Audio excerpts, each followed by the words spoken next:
एक बात अनाउंस की है जिस वक्त मैं ये वीडियो रिकॉर्ड कर रहा हूँ कि गज़ा में 60 दिन की 2 महीने के लिए जंगबंदी होने जा रही है। इसमें कतर का और यूएई का और मिस्र का बड़ा इंपॉर्टेंट रोल होगा आने वाले दिनों में।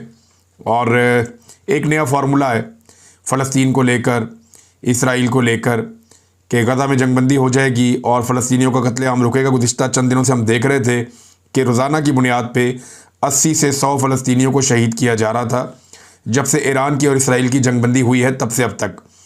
इस पे हम बात करेंगे इंशाल्लाह, तफसीलात आपके सामने रखेंगे।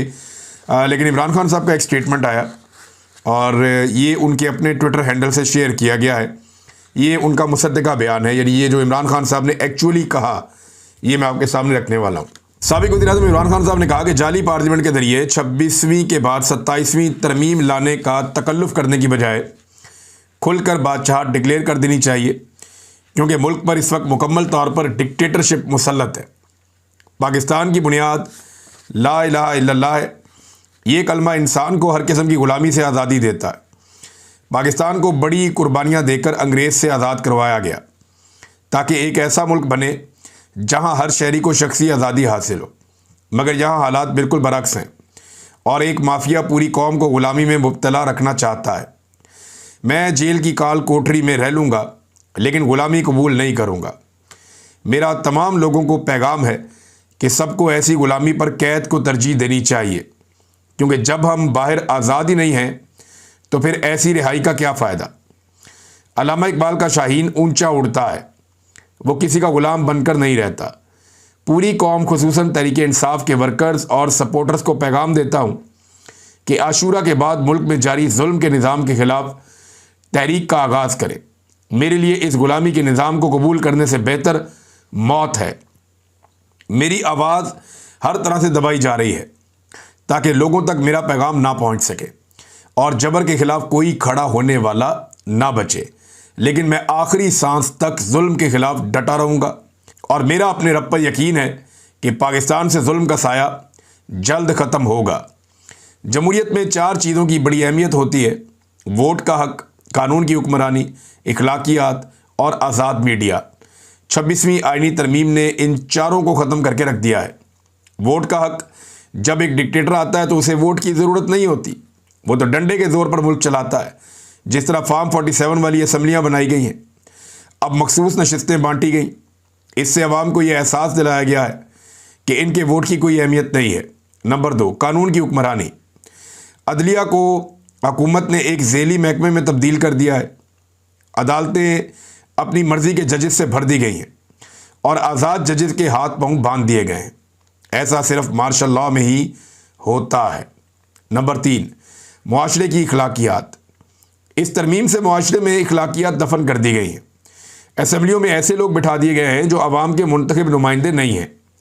अरकान असम्बली की खुलेआम खरीदो फरोख्त जारी है और अदलिया भी इसी माफिया के अंगूठे के नीचे है। नंबर 4, आज़ाद मीडिया। डिक्टेटरशिप में मीडिया को मुकम्मल तौर पर जंजीरों में जकड़ दिया गया है। आज़ादी इज़हार राय पर मुकम्मल पाबंदी है। आज़ाद सहाफ़ियों को निशाना बनाया जा रहा है और बाकियों को ख़रीद लिया गया है। एहतजाज बुनियादी जमहूरी और आइनी हक़ है, लेकिन पंजाब असम्बली में एहतजाज करने वाले हमारे 26 अरकान असम्बली को मुअत्तल कर दिया गया।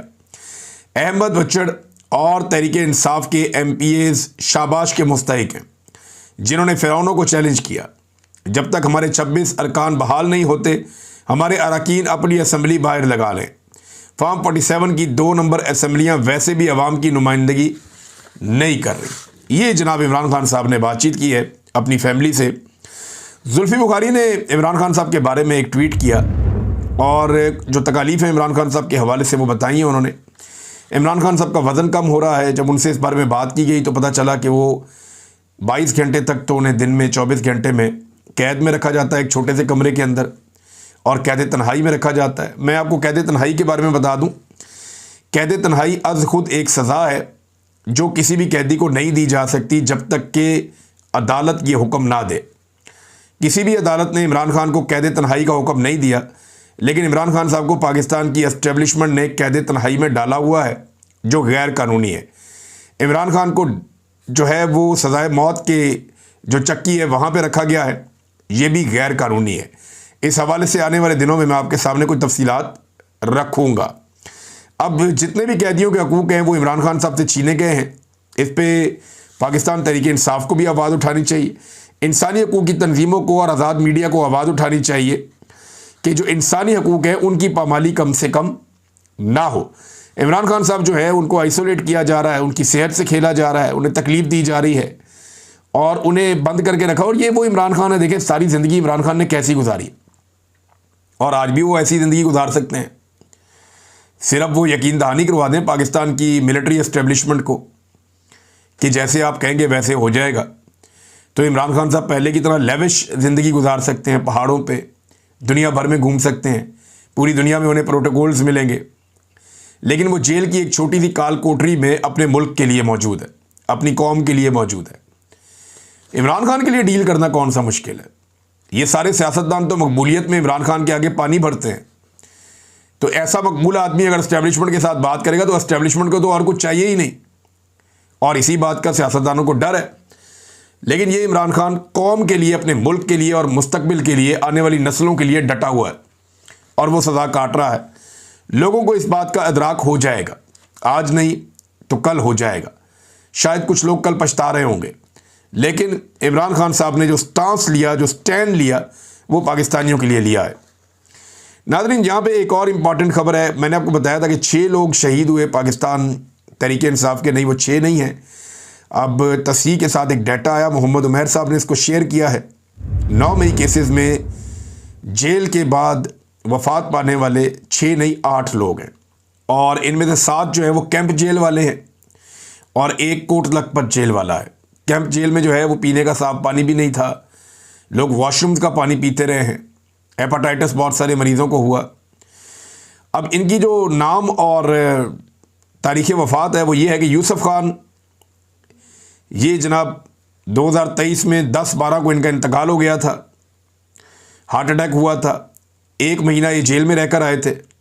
शेख लतीफ़, इनकी किडनी फेल हो गई थी, ये 27/4/2024 को इंतकाल कर गए, 8 महीने जेल में रहकर आए थे। मुजाहिद शाह, तारीख़ वफ़ात 20/5/2024, इन्हें हेपेटाइटिस हुआ, 11 महीने जेल में रहकर आए थे। नंबर 4 नदीम यासीन, तारीख़ वफ़ात जो है इनकी 27/1/2024, हार्ट अटैक हुआ था, 7 महीने जेल में रहकर आए थे। नंबर 5 आबिद रफ़ीक, तारीख़ वफ़ात 4/2/2024, किडनी फेल हुई थी, 10 महीने जेल में रहकर आए थे। नंबर 6 वकास गुज्जर, कोट लखपत जेल, तारीख़ वफ़ात 24/6/2024, इन्हें कैंसर हुआ और 1 महीना जेल में रहकर आए थे। नंबर 7 अब्दुल्ला आलम, तारीख़ वफ़ात 13/4/2025, कैंसर हुआ और जेल में 4 महीने रहकर आए थे। नंबर 8 इफ्तिखार जट, तारीख़ वफ़ात 30/6/2025, हेपेटाइटिस हुआ, जेल में 10 महीने गुजार कर आए। और जो इनके साथ किया गया बाद में अदलिया की जानिब से, वो भी इंतहाई अफसोसनाक रवैया है। एक तरफ तो हुकूमत ये जुल्म कर रही है, जुल्म की दास्तानें रकम कर रही है, दूसरी तरफ अवाम के ऊपर 3 बड़े खौफनाक अटैक हुकूमत ने फौरी तौर पे किए हैं। नंबर 1, बिजली के यूनिट में जो कमी का ऐलान किया गया था कि 7 रुपये 41 पैसे यूनिट कम कर दिया जाएगा बिजली का, जो नहीं किया गया। आम आदमी को ये रिलीफ नहीं मिला। बहुत सारे लोगों से मैंने रब्ता किया, क्या आपकी बिजली जो है उसकी कीमत कम हुई? तो बेशतर लोगों ने कहा जी कम नहीं हुई, बल्कि हमें ऐसा लगता है हमें ज़्यादा बिल आ रहा है, अजीबोगरीब तरीके से हमें बिल आ रहा है। 12 बिजली के यूनिट में जो रिलीफ इन्होंने अनाउंस किया था, जो दिया नहीं गया था 7 रुपये 41 पैसे, वो आवाम को दिए बगैर ख़त्म कर दिया गया, अब कोई रिलीफ नहीं है। नंबर 2, इन्होंने पेट्रोल का बम मारा आवाम के ऊपर, 350 रुपये लीटर पे इन्होंने पेट्रोल पहुंचा दिया। गैस की कीमतों में इन्होंने एक मरतबा फिर इजाफा कर दिया, फिक्स चार्जेस भी बढ़ा दिए, 50% वहाँ पे इजाफा कर दिया है। और अभी आप सुनेंगे फील्ड मार्शल साहब या वज़ीर आज़म साहब वो स्टेटमेंट दे रहे होंगे जनाब के देखा हमने डिफ़ॉल्ट से मुल्क को बचा लिया। भाई आवाम को रोल कर, आवाम का खून निचोड़ कर अगर आप मुल्क को डिफ़ॉल्ट से बचा रहे हैं, या आलमी इदारों को पैसे जमा कर करके बता रहे हैं, या कर्जे ले लेकर आप मुल्क को बचा रहे हैं, तो फिर क्या बचा रहे हैं? शहबाज शरीफ पाकिस्तान की तारीख का ये पहला वज़ीर आज़म है जिसने 3 सालों में IMF के 4 रिकॉर्ड प्रोग्राम्स लिए हैं। 3 सालों में 4 IMF के प्रोग्राम्स लिए, ये मुजम्मल असलम साहब ने एलिगेशन लगाया। और जो कर्जा शहबाज शरीफ साहब जब इक़्तिदार में आए थे उस वक्त 43,000 अरब रुपए था, वो अब 72,000 अरब रुपए हो गया सिर्फ 3 साल में। यानी पाकिस्तान के 70-75 सालों में पाकिस्तान ने इतना कर्जा नहीं लिया जितना तेज इन्होंने इन 3 सालों में